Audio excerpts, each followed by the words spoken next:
ಬಂಗಾರದ ಪಥವೇರುತ್ತ ಆಕಾಶದಿ ಓಡಾಡುತ್ತ.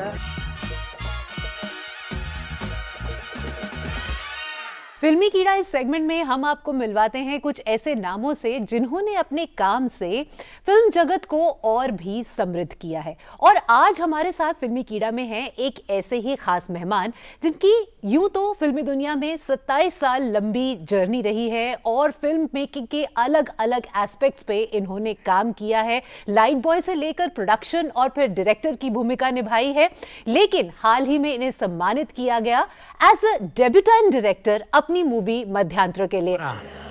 ಈ ಫೀಲ್ಡ್ ಅಲ್ಲಿ ಬಣ್ಣ ಜಾತಿ ಧರ್ಮ ಕುಲ ಯಾವುದು ನೋಡಲ್ಲ. ನಾವು ಮಾಡೋತ್ತಿರ ಸರಿ ಐತಿ ಅಂತ ಅನಿಸಿ.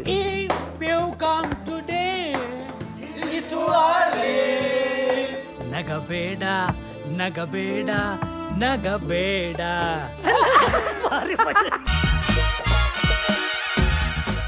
दिनेश शनॉय जी, बहुत बहुत स्वागत है आपका फिल्मी कीड़ा में। और सबसे पहले आपको बहुत बहुत कॉन्ग्रेचुलेशंस कि आपकी फिल्म मध्यांतर को 2 नेशनल अवार्ड से सम्मानित किया गया है। Thank you very much. 27 साल का आपका लंबा करियर रहा है फिल्मों के क्षेत्र में, जिसमें आपने लाइट बॉय का भी काम किया, जिसमें आपने प्रोडक्शन का भी काम किया। तो मध्यांतर में as a director, so wearing the director's hat जिसे हम कहते हैं, उसके बारे में आपने कैसे सोचा? क्या इस मूवी की जो परिकल्पना थी पहले से थी जिसे 27 साल लगे, या कुछ ऐसा हुआ उस वक्त कि आपको लगा कि नहीं इस पे फिल्म बननी चाहिए? मैं अपने आप मतलब सिनेमाटोग्राफर बनने आया मैं दिल्ली 27 साल पहले। फिर मैंने एजुकेशन ली, छोटा क्रैश कोर्स किया मैंने सिनेमाटोग्राफी में। फिर वही जैसे आपने कहा लाइटमैन से शुरू किया, फिर फोकस पुलिंग किया, गैफर का काम किया, असिस्टेंट कैमरा पर्सन और मल्टी कैमरा सेटअप में ऑपरेटर था। सो इंडिपेंडेंट बना। फिर बिना प्लान के मैं प्रोडक्शन में घुस गया। 2020 में कोविड आया, तब तक मैं अपने आप प्रोडक्शन में बिज़ी था। या मुझे लोग हायर करते हैं एज अ लाइन प्रोड्यूसर। और यूट्यूब में उसी टाइम में कुछ चैनल्स आए जिन्होंने पुराने टेक्नीशियंस को, एक्टर्स को, जो भी फिल्म लाइन में जुड़ा हुआ है वो भी खाली थे। तो उनके घर में जाके उनका इंटरव्यू लिया। और I somehow bumped into those interviews. ऐसे ही देख रहा था मैं, ऐसे ही पढ़ रहा था, बीच में ये देख रहा था।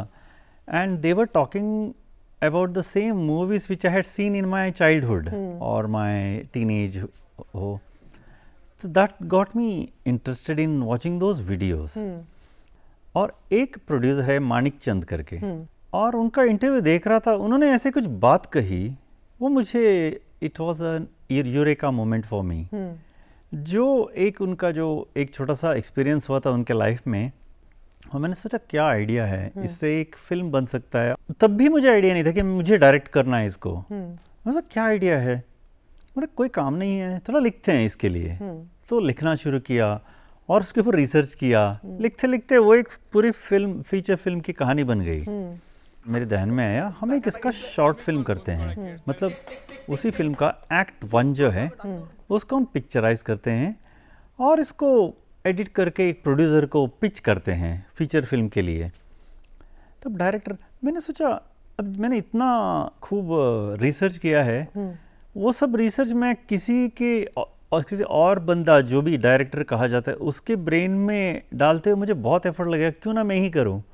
ऐसे शुरू हो गया। बट पहली डायरेक्टोरियल मूवी थी आपकी, तो थोड़ा सा अपने ऊपर डाउट नहीं हुआ कि क्या मैं डायरेक्शन का काम कर पाऊंगा? या जो 27 साल में आपने इतना सब कुछ गैदर किया था, जो एक्सपीरियंस आप लेकर आए थे अलग अलग एस्पेक्ट्स के फिल्म मेकिंग के, क्या आपको लग रहा था कि नहीं कि मैं कर चुका हूँ ये सब कुछ, I will be able to do it? थोड़ा सा डाउट था क्या? नहीं, मुझे बहुत सेल्फ डाउट था। अच्छा, बहुत मैं ये कर पाऊंगा।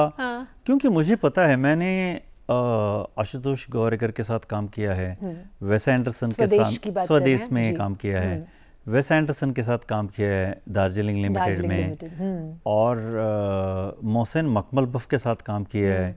ऐसे लेजेंड्स के साथ काम किया है और एड फिल्म मेकर्स कई सारे हैं, उनके साथ काम किया है। मैं ऑब्जर्व कर रहा था, पर कभी मुझे लगा नहीं इनके तरह होना है, मुझे डायरेक्ट करना है, ऐसा कभी लगा नहीं। Fiction is most difficult thing to shoot. पहले मुझे थोड़ा कॉन्फिडेंस आना चाहिए कि मैं कर सकता हूँ। मुझे वैसे शूट करते हुए भी डाउट आ ही रहा था कि मतलब मैं सही कर रहा हूँ या नहीं कर रहा हूँ। फिक्शन या। पहली बात बहुत मुश्किल है, या। दूसरी बात उसमें भी कहानी ऐसी जो आज के ज़माने में नहीं, 1970 के दशक में बेस्ड है। उसके बाद दो ऐसे लड़कों की कहानी जो कि फिल्मों के लिए दीवाने थे, या। और फिर आपने एक और डिफिकल्ट माध्यम चुना। आपने कहा कि नहीं, आज के डिजिटल के ज़माने में हम इसे 16 mm पर शूट करेंगे। तो पहला आपका डायरेक्टोरियल वेंचर होते हुए इतने सारे रिस्क्स आपने उठाए, if I may call them as risks. या वो कॉन्फिडेंस आया जो पिछले 25 साल का जो एक्सपीरियंस है उसमें, और जिन लोगों के साथ मैं काम कर रहा था, जिन लोग मेरे टीम में थे, उनके ऊपर मुझे बहुत कॉन्फिडेंस था। क्योंकि ऐसा नहीं कि मतलब कोई मिल गया, किसी ने बोला ये अच्छा कैमरामैन है उसको ले लो, ऐसा नहीं है ना। मैंने उनका काम किया था, उनके साथ मैंने काम किया था। जिस कॉन्फिडेंस से वो काम करते हैं वो इसकी वजह से मैंने उनको अप्रोच किया कि मतलब यार करोगे मेरा फिल्म, वो उसके लिए, उससे बात करने के लिए भी एक कॉन्फिडेंस चाहिए, वो मेरे में था। पर 16 mm में क्यों शूट करने की सोची? मतलब 16 एक mm, तरह से एक बड़ा मुश्किल डिसीजन था, एग्जीक्यूट करना भी मुश्किल है आज के ज़माने में। तो वो आइडिया मुझे हमारे एग्जीक्यूटिव प्रोड्यूसर गणेश शेट्टी जी हैं, उन्होंने दिया। अच्छा। मतलब जब उनको मैंने बाउंस किए आइडिया, मैं 8 महीने से उसी के साथ मतलब राइट कर रहा था, रीराइट कर रहा था, लिखा हुआ काट रहा था, लिख रहा था। मैंने उनको, वो कोई प्रोजेक्ट में बिजी थे, बहुत बिजी थे, प्रोजेक्ट ख़त्म होती ही मैंने उनको कहानी बताई, तब उन्होंने बोला ये तो 16 mm में करना चाहिए। वो क्योंकि हमारा जो फिल्म जो चल रहा है पीरियड 1976 to 85, तो लोगों को वो फील आना चाहिए कि ये, हाँ ये 80s की कहानी बता रहे हैं, ऑडियंस को 1980 में पहुंचना चाहिए। उसके लिए हमने बहुत कोशिश किया, जैसे कि उनका मेन प्रोटैगनिस्ट हो या बाकी एक्टर्स हो, उनका हेयर स्टाइल हो, उनका कॉस्ट्यूम हो, या आर्ट हो, प्रॉप्स हो, इसके अलावा क्या क्या कर सकते हैं उसका हम कोशिश करते हुए ये एक आइडिया अच्छा लगा। इवन दो बहुत मुश्किल था वो, क्योंकि आज के दिन में कैंस तो मिलते हैं, नेगेटिव बेच रहा है कोडैक, पर उसको प्रोसेस कहाँ करोगे? इंडिया में एक ही लैब है, बॉम्बे में। तो हम बैंगलोर में शूट कर रहे थे, 2 दिन में एक बार एक लड़का जाके वहाँ लैब में प्रोसेस करता था। अच्छा। वो प्रोसेस किया हुआ नेगेटिव स्कैनिंग करने के पास जाता था, वो उस दिन रात को स्कैन करके अगले दिन सुबह फ्लाइट में आता था। तो इसका मतलब है हम डे 1 में शूट किया हुआ जो फुटेज है वो सही आया है या नहीं आया है, चौथा दिन सुबह में पता चलता था। और इतना रिस्क था वो एक्चुअली कि जब आया हुआ है, हम देख रहे हैं लैपटॉप में, उसमें कुछ ऐसा कोई मान के चलिए मेजर कोई फ्लॉ हुआ, कुछ बहुत ही ज़्यादा ओवर एक्सपोज हुआ, बहुत ही अंडर एक्सपोज हुआ, या फोकस में है ही नहीं, हम वहाँ जा नहीं सकते थे। क्योंकि वो लोकेशन हम छोड़ के 11 दिन का शूट किया हमने, और 11 दिन के शूट का करीबन 21 कैंस हमने शूट किए, मतलब 8000 फीट हमने शूट किया। You pick the time. Tick tick tick tick tick tick. Tick tick tick tick tick tick. ಪಿಸ್ತೂಲ್ ತಗೊಂಡು ಅನ್ನೋರನ್ನ ಶೂಟ್ ಮಾಡಬೇಕು ಕಣ್ಲೆ. जब फिल्म बना रहे थे और फिल्म के रिलीज होने के बाद भी कभी ये सोचा था कि इस फिल्म को, आपकी पहली डायरेक्टोरियल डेब्यू को दो नेशनल अवार्ड से सम्मानित किया जाएगा? बिल्कुल भी नहीं, दूर दूर से नहीं। मतलब we were so engrossed in making it because as I said earlier it was supposed to be a pitch project. मतलब अब एक प्रोड्यूसर को आप कैसे अप्रोच करते हैं एक फिल्म बनाने के लिए, उसका कई सारे तरीके हैं। जैसे कि ज़्यादातर चलता है कि सर मेरे पास आइडिया है करके प्रोड्यूसर को बताते हैं। कभी कभी 2 लाइन में ही अपना प्रोड्यूसर इम्प्रेस होता है, wow this looks like a good idea, he expects him to narrate the whole story. फिर वो नरेशन होता है, इसके बाद भी कन्विंस नहीं हुआ तो यार स्क्रिप्ट दे दो। मैं स्क्रिप्ट देखने के बाद मैं कॉल लेता हूँ कि whether I should invest in this project करके। फिर वो बाउंड स्क्रिप्ट है तो दिया जाता है। और मुझे एट द एज ऑफ 54 मैंने सोचा ये सब प्रोसेस मैं नहीं कर पाऊंगा। I have never even asked any for help. In all this 24 experience, तो मैं मेरा फिल्म बना हो करके कैसे मैं कांटेक्ट करूँगा किसी को? तो ये मेरे से होने वाली हो नहीं सकता है। इसलिए हमने सोचा एक प्रूफ ऑफ कॉन्सेप्ट बनाते हैं, हम ही मिलके, हम फ्रेंड्स मिलके एक प्रूफ ऑफ कॉन्सेप्ट बनाते हैं, ताकि एक प्रोड्यूसर को जब मैं अप्रोच करूँगा एक प्रोजेक्ट के लिए, मुझे बात करने की ज़रूरत नहीं पड़ेगी, हमारा काम बोलना चाहिए।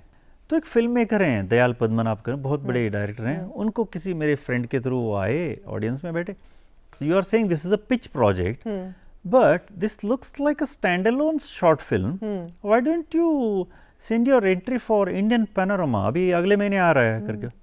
फिर उन्होंने अगले महीने फ़ोन किया, सर कॉल फॉर आया है, एडवर्टाइजमेंट आया है, अभी 15 दिन टाइम है, आप मुझे उसका कट दीजिए। हमारा फाइनल कट तैयार भी नहीं था। अच्छा। हमारा म्यूजिक कंपोज 100% नहीं हुआ था, ग्रेडिंग हमने शुरू भी नहीं किया था, और एडिटिंग कट फाइनल हुआ था। ये 2020 के इंडियन पैनोरमा इस 2020 अगस्त की बात कर रहा हूँ।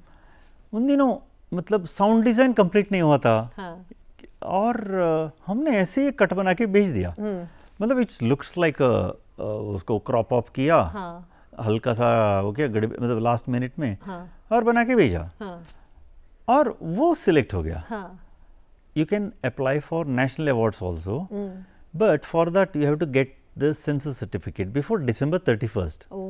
मैंने बोला सीधे शुरू कीजिए उसका प्रोसेस मतलब करके। 2 महीने बचे थे आपके पास? 2 महीने बचे थे, या अक्टूबर में ये बात चल रही है। तो मैंने बोला सीधे शुरू कर दीजिए, और नॉन फीचर के लिए इतना ज़्यादा अलग ही सेक्शन है, वो 1 महीने में मिल भी गया। वो सेंसस सर्टिफिकेट पड़ा था, किसी को किसी काम का नहीं आया। अब January of this year she said sir उसका वो कॉल फॉर आया, हम अप्लाई करते हैं। तो अप्लाई किया, even shocked to see our name in 2 awards. एक भी नहीं। तो पहले किसके अवार्ड का पता चला? आपके अवार्ड का पहले पता चला या सुरेश अर्श जी का पहला पता सुरेश चला? अर्श जी का। अच्छा। और मैं शूट करता, मुझे पता भी नहीं था उस दिन अनाउंस करने वाले हैं। अच्छा। और अब निर्देशक की पहली सर्वश्रेष्ठ गैर फीचर फिल्म का पुरस्कार कन्नड़ा फिल्म मध्यांतर के लिए निर्देशक श्री बस्ती दिनेश शेनॉय को स्वर्ण कमल गोल्डन लोटस से नवाजा जा रहा है।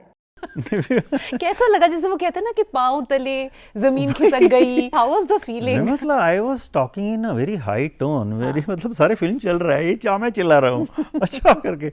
और मैं immediately I called the editor, congratulated him, and he says sir thank you for giving me this opportunity. ये वो he is someone who has been editing since 45 years, and he is a winner of national award 27 years ago.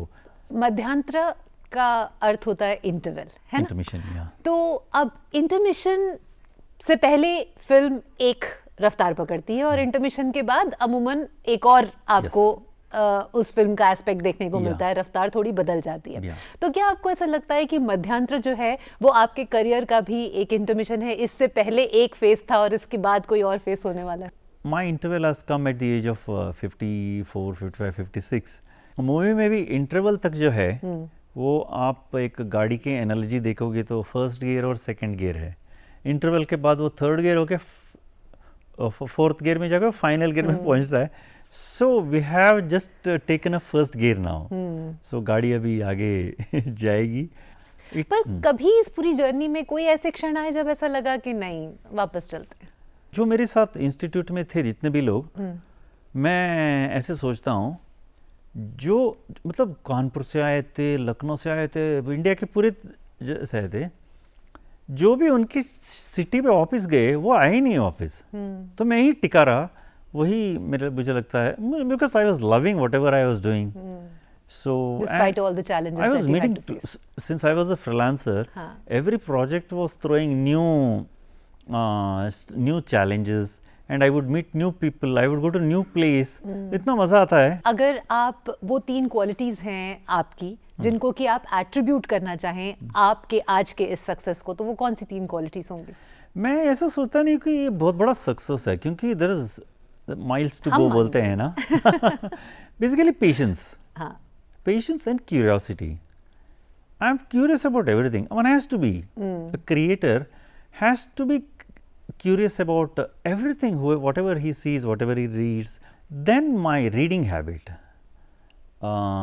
Otherwise there is no way that I reached to this level, even though I don't claim myself to be, I have reached some, reached the stage है वो.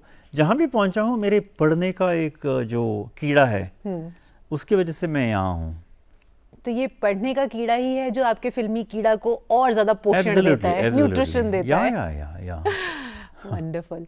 आप यहाँ आए आज दिनेश सोनॉय जी, बहुत बहुत धन्यवाद आपका. आपने अपना कीमती समय निकाला और हमसे बात की और इतनी प्रेरणादायक ये बातचीत रही. आज जो लोग भी मुझे लगता है फिल्म मेकिंग में आना चाहते हैं, एक नाम बनाना चाहते हैं, आपकी इस कहानी को सुनेंगे तो निश्चित तौर पर इस कहानी से प्रेरणा ही लेंगे. Thank you so much for joining us. Thank you for calling me. नमस्कार. Thank you. ಪಥವೇರುತ್ತ ಆಕಾಶದಿ ಓಡಾಡುತ್ತ ಟೇಕ್ 18.